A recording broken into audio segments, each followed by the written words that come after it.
আজকে বানাবো খুব সহজ ও সিম্পল রেসিপি। হাতে সময় না থাকলে এভাবে খুব অল্প সময় বানিয়ে নিন উচ্ছে পার্সে।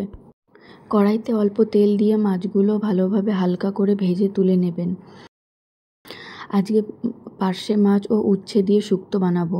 এভাবে একবার বানিয়ে খেয়ে দেখুন। মাছ ভাজা হয়ে গেলে লম্বা লম্বা করে কেটে রাখা আলু অল্প নুন হলুদ দিয়ে লাল লাল করে ভেজে নিতে হবে।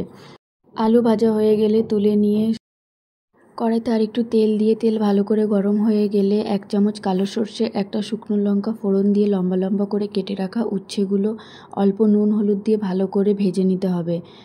আলুগুলোর সাথে আর একবার হালকা করে ভেজে পরিমাণ মতন গরম জল দিয়ে ঢেকে দিতে হবে। তরকারি ফুটে আসলে 2টো কাঁচা লঙ্কা চিড়ে দিয়ে ঢাকা দিয়ে হতে দিতে হবে 5 মিনিট। আলু উচ্ছে সিদ্ধ হয়ে আসলে তাতে ভেজে রাখা মাছগুলো দিয়ে হতে দিতে হবে আরও 5 মিনিট। শেষে নুন টেস্ট করে নিন এবং তরকারি মাখা মাখা করার জন্য 2টো আলু একটু ভেঙে দিতে পারেন। হয়ে গেল পার্শে মাছের দিয়ে উচ্ছে শুক্তো। ভিডিওটি ভালো লাগলে লাইক কমেন্ট শেয়ার করবেন, আমার চ্যানেলটি সাবস্ক্রাইব করবেন, পাশে থাকবেন। Tata, bye bye.